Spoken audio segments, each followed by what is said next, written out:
नमस्कार, commodity roundup में आपका स्वागत है। मैं हूं मनीषा गुप्ता। आज बात करेंगे दालों की, जहां पर काफ़ी सारी स्टेटमेंट्स हमने सरकार की तरफ से आते हुए देखी हैं। फिर चाहे वो स्पेकुलेशन के ऊपर है जो चेन्नई में है, या फिर बात इसकी भी है कि किस तरह की न्यूज़ यहां पर फैलाई जा रही है और मीडिया में किस तरह की खबरें यहां पर चल रही हैं। इन सब पर करेंगे चर्चा। साथ ही बात करेंगे कच्चे तेल की, जहाँ पर कुछ मुनाफा वसूली के साथ यहाँ पर आज कारोबार होता हुआ नजर आया है, लेकिन बाजार को इंतजार है यूएस के इन्वेंट्री डेटा का और फर्दर करेक्शन या फर्दर इम्पैक्ट हम वहां से आता हुआ देखेंगे।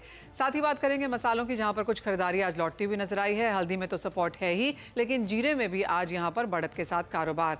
इन सब पर बात करने के लिए हमारे साथ हैं India pulses and grains merchant association के चेयरमैन बिमल कोठारी, और साथ ही जुड़ेंगे एचडीएफसी सिक्योरिटीज के हेड ऑफ कमोडिटीज अनुज गुप्ता। आप दोनों का कार्यक्रम में स्वागत है। दालों के साथ शुरू कर लेते हैं। एंड बिमल जी, बहुत शुक्रिया साथ जुड़ने के लिए। हम कुछ दो दिन पहले यहाँ पर रोहित कुमार सिंह जी से बात कर रहे थे और उन्होंने कहा था कि चेन्नई में काफ़ी स्पेकुलेशन की यहाँ पर खबरें मिली हैं। सबसे पहले उसी पर आपसे जानना चाहेंगे। ऑफ कोर्स हमने म्यांमार में वो बात होते हुए देखी, मोजाम्बिक का इशू यहाँ पर आता जाता रहता है। एज ऑफ नाउ माना जा रहा है कि कुछ सॉर्ट हुआ है। और तीसरी जगह जो अब चेन्नई में होर्डिंग की बात आ रही है, आप इसे कैसे देखते हैं? धन्यवाद Manisha ji, thank you for inviting. देखिए, ये रिपोर्ट हमें भी कुछ दिनों से आ रही है कि कुछ लोग वहाँ पे ये स्पेकुलेशन कर रहे हैं, होर्डिंग कर रहे हैं। तो इसमें जो सरकार ने कदम उठाए हैं, हम सरकार के साथ में हैं। हमारी एसोसिएशन कोई भी तरह की स्पेकुलेटिव एक्टिविटीज को हम एनकरेज नहीं करते हैं। और जो सरकार इस पे कदम उठा रही है वो एक अच्छी बात है, क्योंकि हम जानते हैं कि तुअर में बहुत इस बार हमारे उत्पादन में कमी है और कुछ लोग उसका नाजायज फायदा उठाने की कोशिश कर रहे हैं। तो इस पे जो अंकुश जो लगाने की जरूरत थी, वो सरकार ने उस पे कदम उठाया है। अच्छी बात है। इस तरह के हादसे, देखिए, ट्रेड में कुछ लोग ऐसे होते हैं जो अनड्यू एडवांटेज उठाने की कोशिश करते हैं और उन पे अंकुश लगाने की जरूरत है। सरकार ने इस पे कदम उठाया है, हम इसका स्वागत करते हैं। साथ ही सरकार की तरफ से जो एग्री वर्ल्ड के ऊपर जो खबरें यहाँ पर बाजार में आती हुई नजर आई हैं, उससे आप कैसे देखते हैं? क्योंकि काफ़ी सारा जैसे कि बात होती है विमल जी, सेबी रजिस्टर्ड यहाँ पर कम ही पार्टिसिपेंट्स हैं। ट्रेड यहाँ पर ज़्यादातर बात करता है कि किस तरह की फसल है, कितनी आवक है, किस तरह के प्राइसेस रह सकते हैं आगे जाकर।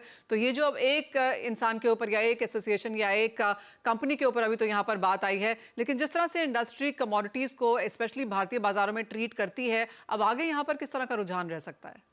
देखिए, मुझे जिस कंपनी के बारे में अभी आपने कहा, मुझे भी उसके बारे में जानकारी मिली कि उन्होंने कुछ स्पेकुलेटिव प्राइसेस दिए हैं। तो ये सही चीज नहीं है कि अभी आप क्योंकि देखिए, हमारे ट्रेड में वायदा खुला हुआ नहीं है कि आप वायदा जो है कि लीगली अलाउड एक्टिविटी नहीं है। अब आप अभी मार्च में आप जून जुलाई के प्राइसेस देने लग जाएं, उससे एक जो स्पेकुलेटिव जो एक्टिविटी है वो शुरू हो जाती है। उसमें जो इंटरनेशनल मार्केट में भी जो प्लेयर्स हैं, जो सप्लायर्स हैं, वो भी ये देखते हैं कि हिंदुस्तान में आगे जून में जुलाई में क्या पोजीशन है, वो उसी हिसाब से वो प्राइस को फिर वो घटाते बढ़ाते रहते हैं। तो मैं समझता हूँ कि ये एक्टिविटी नहीं होनी चाहिए। जो उन्होंने इस तरह की इंफॉर्मेशन दी है वो गलत है। और इस तरह की अगर कोई एक्टिविटी हो भी रही है और जो हमें भी सूचना मिलेगी कुछ लोग ऐसी एक्टिविटी कर रहे हैं, उसको तुरंत रोकना चाहिए। अब मैं आपके माध्यम से पूरे ट्रेड को अपील करूंगा कि इस तरह की एक्टिविटी में वो इंडल्ज न हो, क्योंकि इससे कुछ लोग जो व्यापारी इस तरह का काम करते हैं, उसकी तरह से पूरे ट्रेड को खामियाजा भुगतना पड़ता है। तो मेरा सबसे निवेदन यही है कि आप इस तरह की स्पेकुलेटिव एक्टिविटी बंद करें। टूर का जो स्पॉट मार्केट है, आप स्पॉट के हिसाब से बिजनेस करें और इसमें अननेसेसरी स्पेकुलेशन करने की कोशिश न करें। जी, बिमल जी, साथ ही साथ जिस तरह का ट्रेड एज ऑफ नाउ है, और रोहित कुमार सिंह जी डायरेक्टली हर बार कहते भी रहते हैं कि तुअर को लेकर चिंताएं हैं, म्यांमार से यहाँ पर आ रहा है, मोजाम्बिक के साथ भी यहाँ पर थोड़ी सी सिचुएशन अब यहाँ पर बेटर होती हुई नजर आई है। तो जिस तरह का अवेलेबिलिटी है, जिस तरह की फसल सामने दिख रही है, जिस तरह के इम्पोर्ट्स हैं, किस तरह की अवेलेबिलिटी आप अब आगे जाता हुआ देखते हैं? देखिए मनीषा जी, तुअर की जो कमी है वो तो बनी रहेगी, क्योंकि हमारे यहाँ उत्पादन कमी है। 12 से 15 लाख टन का जो हमारा डिमांड एंड सप्लाई गैप है वो है। ये वास्तविकता हमको फेस करनी होगी। लेकिन सरकार ने कई अच्छे कदम उठाए हैं। उन्होंने येलो पीस का इम्पोर्ट शुरू किया है। हमारे यहाँ लगभग अप्रैल तक, जो दिसंबर 8 से इन्होंने शुरू किया और 30 अप्रैल तक जो सीमा है आयात करने की, लगभग मैं समझता हूँ 15 लाख टन का इम्पोर्ट इंडिया में हो जाएगा, जो जीरो ड्यूटी पे है। और वो दाल काफी सस्ती है, उसके प्राइस 41 रुपीज होलसेल मार्केट में है। इसके अलावा मसूर आप लीजिए, चना, मसूर की अच्छी उपलब्धता बनी हुई है। हमारे यहाँ भी अच्छी क्रॉप है और इंटरनेशनल मार्केट में भी अच्छी उसकी उपलब्धता है।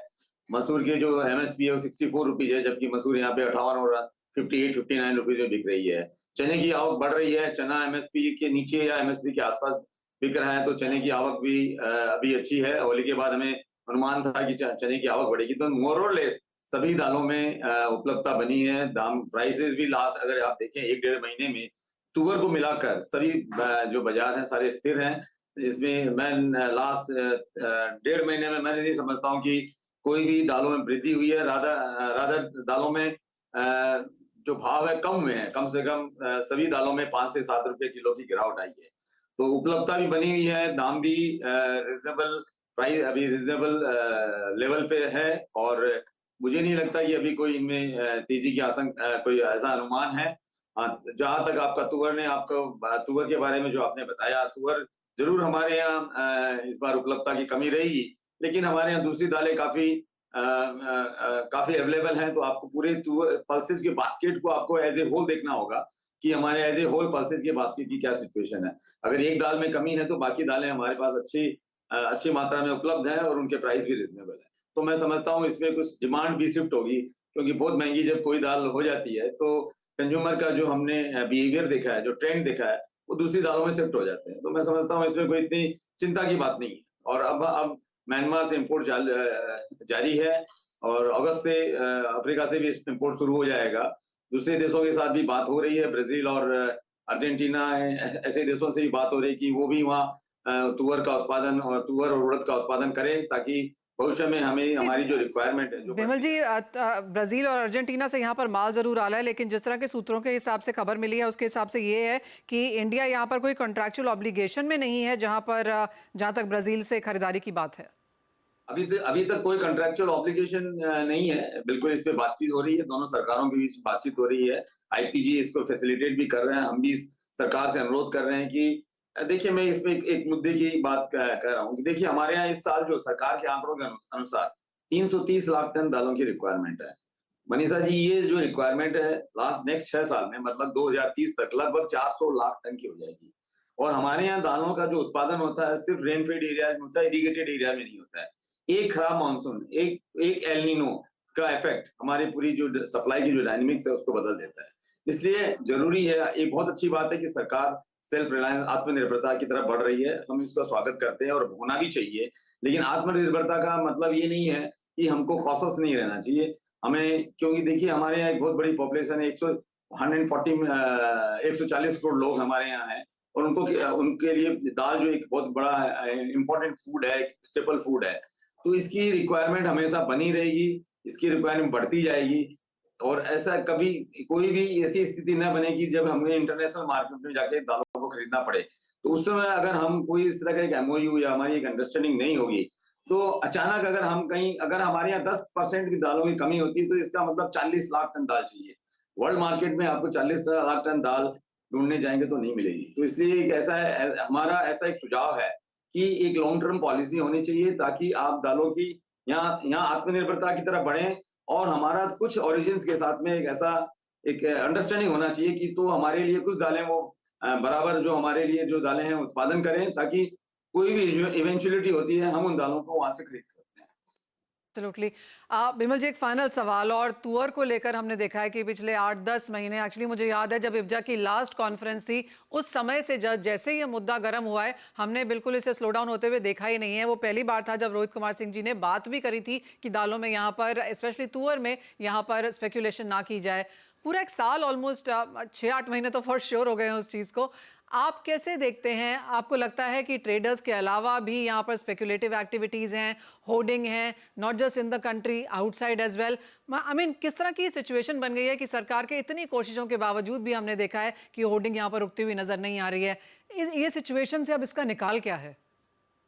ये जो तुअर का जो उत्पादन है हमारे यहाँ 2 साल से 3 साल से लगभग अफेक्टेड हो रहा है और हम देख रहे हैं जितनी हमारी रिक्वायरमेंट है वो हमारी पूरी नहीं हो रही है हमारे उत्पादन से। इसलिए तुअर बराबर हम इंपोर्ट कर रहे हैं। और ये जो स्पेकुलेटिव एक्टिविटीज है, जब इस तरह की सिचुएशन बनती है तो अक्सर हम देखते हैं, कोई तुअर की बात नहीं है, कोई भी दाल हो, अगर कोई भी दाल में इस तरह की जब सिचुएशन बनती है तो कुछ स्पेकुलेटिव एक्टिविटी कुछ ट्रेडर वो जो हिंदुस्तान में हुआ, हिंदुस्तान के बाहर हो, वो उसका एडवांटेज उठाने की कोशिश करते हैं। इसमें सरकार ने सराहनीय कदम उठाए हैं। मैं समझता हूँ कि इस तरह के कदम उसका इसका देखिए कोई लॉन्ग टर्म इसका कोई सॉल्यूशन नहीं होता है।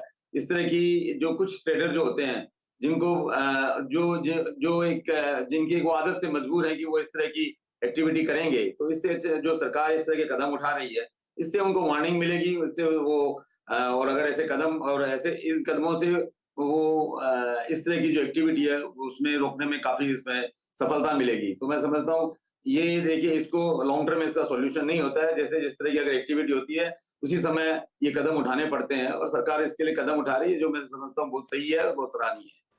विमल जी, आपको क्या लगता है ओवरऑल बाजार में जिस तरह से कंपनीज यहाँ पर प्राइस व्यूज देती हैं, ट्रेड भी करती हैं, स्पेकुलेट भी करती हैं, किन से किन को ये होना चाहिए अथॉरिटी की वो आके यहाँ पर प्राइसेस की बात कर सकें या फिर एक फ्यूचर ट्रेंड यहाँ पर डिस्कस कर सकें? देखिए ऐसा है कि जो प्राइसेस देना जो गलत बात नहीं है। प्राइसेस आप जो दे रहे हैं उस पे जो स्पेकुलेशन जैसे कि जो मैं अभी आप एग्री वर्ल्ड की बात कर रही थी कि वो जून जुलाई के वायदे खुल गए, उनके भाव दे रहे हैं, वो स्पेकुलेटिव जो एक्टिविटीज है उसके लिए सरकार का उसमें एक उनका ऑब्जेक्शन था कि इस तरह का काम एक्टिविटी नहीं चाहिए होनी चाहिए, क्योंकि अभी अभी स्पॉट मार्केट 102 रुपए के भाव है और आप जून के भाव 110 रुपए की स्पेकुलेटिव के हिसाब से आप बातें 110 के भाव बना दिए आपने, तो उस 110 के हिसाब से जो इंटरनेशनल मार्केट में जो प्राइस है वो 110 के हिसाब से हो जाते हैं। तो इसलिए क्या है वो जो स्पेकुलेशन के कारण जो दामों में वृद्धि की जाती है उसके खिलाफ सरकार भी है और हम भी हैं कि इस तरह का काम नहीं होना चाहिए। तो जैसा मैंने कहा कि देखिए ये, और जहां तक आपने कहा कि ये प्राइस जो ट्रेंड है, देखिए हमारी ये एसोसिएशन है, हम भी मार्केट अपडेट देते हैं। आईपीजीए का एक मार्केट अपडेट है, हम वेरी ऑथेंटिक, हम कोई स्पेकुलेटिव तरह का जो एडवाइस है वो नहीं करते हैं। जो मार्केट में एक्टिविटी होती है हम वो प्राइसेस देते हैं, मंडियों में क्या भाव होते हैं, वेरियस मार्केट्स में क्या जो जहाँ डेस्टिनेशन है वहाँ क्या प्राइसेज है, उनकी हम रोज के जो भाव होते हैं हम वो एक भावों को हम बताते हैं कि ये भाव है, ये भाव चल रहे हैं। स्पेकुलेटिव नेचर का जो का एक्टिविटी है वो हम बिल्कुल इसके खिलाफ हैं। हम न तो हम पोस्ट करते हैं और न हम इस तरह के एक्टिविटी को हम एनकरेज करना चाहते हैं। तो हम आईपीजे की एक अच्छी वेबसाइट है और अच्छा एक मैसेजिंग सर्विस है जिसमें हम रोज के भाव देते हैं और काफी हमारे उसमें मेंबर्स है, 5000 से ज्यादा पार्टिसिपेंट्स हैं और एक ऑथेंटिक सर्विस हम दे रहे हैं। मैं ये नहीं कह रहा हूँ कि कौन इसमें ऑथराइज है, इसमें एक फ्री ट्रेड सर्विस है, कोई भी दे सकता है, कोई भी एसोसिएशन, कोई इंडिविजुअल दे सकता है, लेकिन ये बड़ी जिम्मेदारी से होना चाहिए और इसके लिए जिम्मेदारी जो है वो समझनी चाहिए कि किस तरह का इस तरह के मैसेज से क्या इफेक्ट पड़ सकता है बाजार पे, ये जिम्मेदारी समझनी बहुत जरूरी है जो भी इस तरह की सर्विस दे रहे हैं। बहुत बड़ी रिस्पॉन्सिबिलिटी है यहाँ पर, और कैसे यहाँ पर कारोबार और कैसे यहाँ पर प्राइस डिसेमिनेशन होना चाहिए, और जैसे विमल जी कह रहे हैं कि कोई भी दे सकता है लेकिन रिस्पॉन्सिबिलिटी एक बहुत बड़ी चीज़ है। बहुत शुक्रिया विमल जी हमारे साथ आज जुड़ने के लिए और वो तमाम चीज़ों पर बात भी करने के लिए। हमारे साथ अनुज गुप्ता भी हैं। अनुज, आप कैसे देखते हैं कमोडिटी बाजार की बातें, एग्रो कमोडिटीज़ में स्पेशली, अब आपको यहाँ पर क्या लगता है क्या किया जाना चाहिए? Manju ji good morning. देखिए एग्रो कमोडिटीज में हम देखेंगे, अगर आप जनवरी से लेकर अभी तक देखें तो सभी एग्रो कमोडिटी में जो हम 2023 में एक रैली देख रहे थे वो यहाँ पे रुकती हुई नजर आई है, क्योंकि कहीं ना कहीं हमने देखा है कि जो प्रोडक्शन है वो बढ़ा है, तो डेफिनेटली डिमांड सप्लाई का जो मिसमैच है वो बहुत बड़ा टॉपिक है जो कि एग्रो कमोडिटी के साथ रहता है। तो हमें लगता है कि कहीं ना कहीं डिमांड सप्लाई का जो मैटर है वो हमेशा से ही एग्री कमोडिटीज के लिए रहा है, चाहे वो पल्सीज हो, चाहे वो एडिबल ऑयल हो, चाहे वो स्पाइसीज हो। तो हमने देखा था कि 2023 में काफी स्काई रॉकेट प्राइस थे, अब 2024 में हमने वो प्राइस थमते हुए दिखाई दिए। तो मुझे लगता है कि डिमांड सप्लाई और जो प्रोडक्शन फिगर्स हैं ये एग्जैक्टली डेटा जो है वो एग्जैक्ट होना चाहिए, क्योंकि उससे कहीं ना कहीं जो प्राइस डिसैमिनेशन है या प्राइस का जो प्रेडिक्शन है वो देखने को मिलता है। तो एग्रीकल्चर कमोडिटी मुझे लगता है काफी सेंसिटिव है और आगे चलकर भी हमें लगता है कि जो डिमांड सप्लाई के फैक्टर है वो यहाँ पर मेजर रोल प्ले करेंगे। Absolutely. अनुज, अंतर्राष्ट्रीय बाजार यूएस का इन्फ्लेशन डेटा का इंतजार कर रहे हैं, साथ ही साथ फेड स्पीचेस का इम्पैक्ट भी है, तो नॉन एग्रो स्पेस में अब इस वक्त यहाँ पर टॉप ट्रेडिंग स्ट्रैटेजी कहाँ है? देखिए अगर इंटरनेशनल मार्केट की बात करें तो हमने देखा था कि मोमेंटम जो है गोल्ड सिल्वर में काफी देखने को मिला।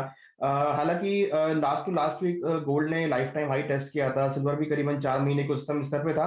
तो अब ये थोड़ा सा ब्रेक लगता हुआ नजर आया है। डॉलर इंडेक्स जहां 103 के आसपास चल रहा था वो 104 के ऊपर ट्रेड करता हुआ नजर आया। तो मुझे लगता है कि मार्केट एक रेंज बाउंड हो रहा है और एक फाइनेंशियल ईयर की क्लोजिंग मार्च एंडिंग की वजह से एक प्रॉफिट बुकिंग हम मार्केट में आती हुई देख रहे हैं। तो मुझे लगता है कि अगर हम इंट्राडे की बात करें तो यहाँ पर सैलून राइस का मार्केट इंट्राडे के लिए देखा जा सकता है। तो अगर हम गोल्ड की बात करें तो गोल्ड में करीबन जो जून कॉन्ट्रैक्ट है करीबन 66,950 के आसपास बिकवाली करना चाहिए।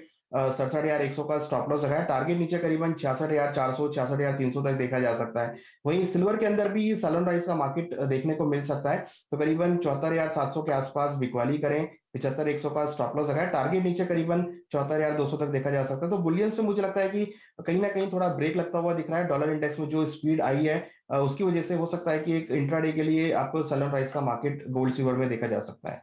ओके, तो बिकवाली करनी है राइस पे यहाँ पर, और काफ़ी हद तक तेज़ी यहाँ पर हम प्राइसेस में ऑलरेडी आता हुआ देख चुके हैं। अनुज, बहुत शुक्रिया जुड़ने के लिए।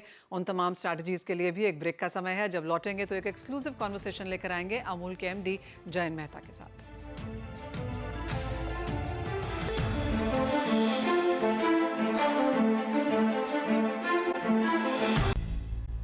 स्वागत है आपका। आप देख रहे हैं एक एक्सक्लूसिव कॉन्वर्सेशन। जो हमारे साथ जुड़ रहे हैं उसके लिए अमूल के एमडी जयंत मेहता।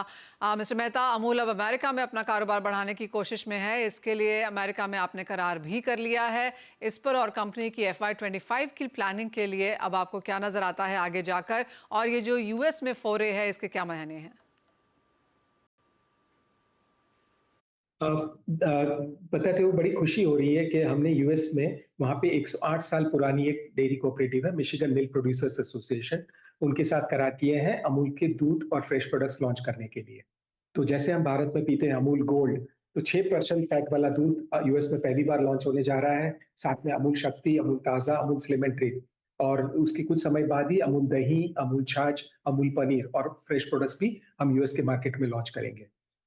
यूएस एक काफी डेवलप्ड मार्केट है, और उसमें जो हमारे भारतीयों की बस्ती, जिसे हम इंडियंस और एशियन ओरिजिन वाले लोग कहते हैं, उनके लिए भारत के दूध के स्वाद का कोई ऑप्शन अभी तक नहीं था। तो ये कमी को दूर करने के लिए हम इस मार्केट में उतरे हैं। आपने सही बताया, पिछले 25 साल से यूएस के बाजारों में अमूल मक्खन, अमूल घी, अमूल चीज, अमूल पनीर, श्रीखंड वगैरह तो एक्सपोर्ट करते ही हैं, जो भारत में बन के वहां जाता है।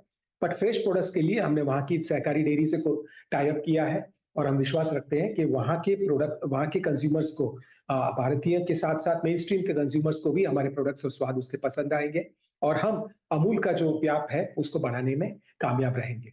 आप जानते हैं, माननीय प्रधानमंत्री जी ने हमारे स्वर्ण जयंती अवसर पे अमूल के और हमारे 36 लाख किसानों को आह्वान किया था कि अमूल को विश्व की सबसे बड़ी डेयरी बनना चाहिए।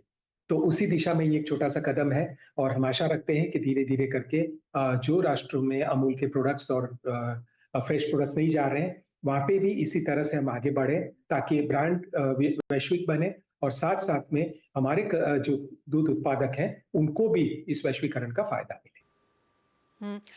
जैन, अगर आगे की बात करें तो हमने अच्छा खासा टर्नओवर यहाँ पर अमूल की तरफ से आता हुआ देखा है। अब आगे जाकर किस तरह की ग्रोथ की एक्सपेक्टेशंस रखी जाएं?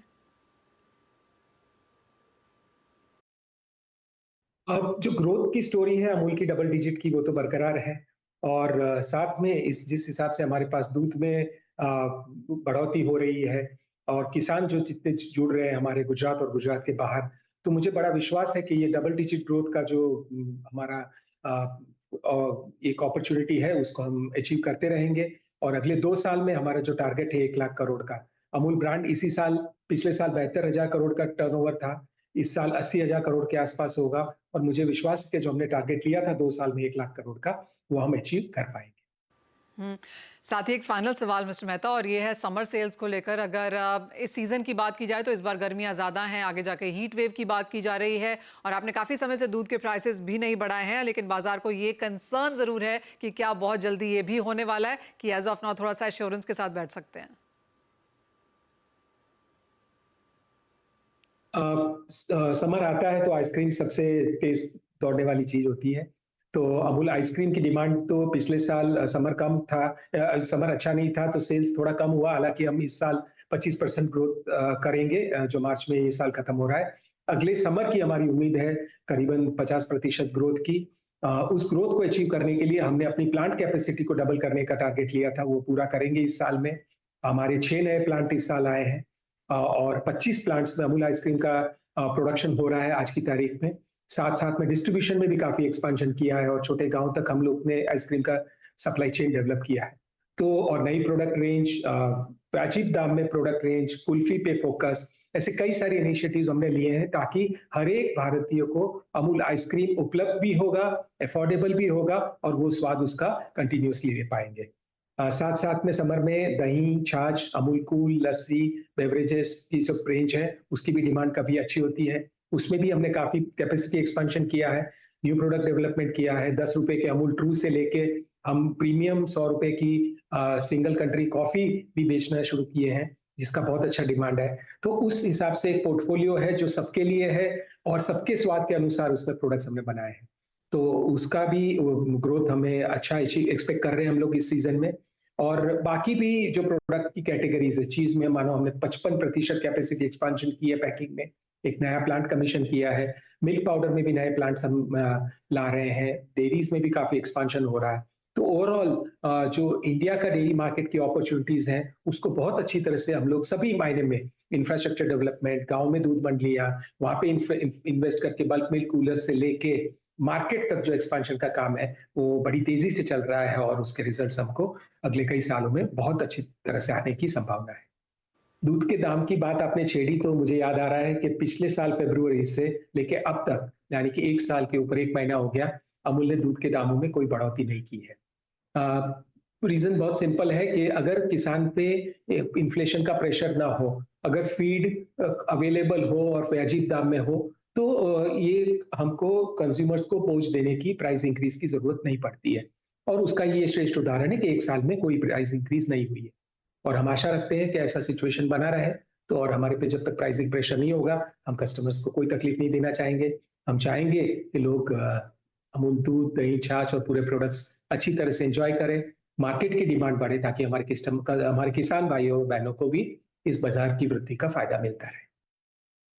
जी बहुत शुक्रिया हमारे साथ एक्सक्लूसिवली सीएनबीसी आवाज़ पर बात करने के लिए। तो जैसे आपने कहा कि भाव बहुत रिसेंटली नहीं बढ़ने वाले हैं और कंग्रेचुलेशंस अगेन आपको यूएस में ये फोरे करने के लिए।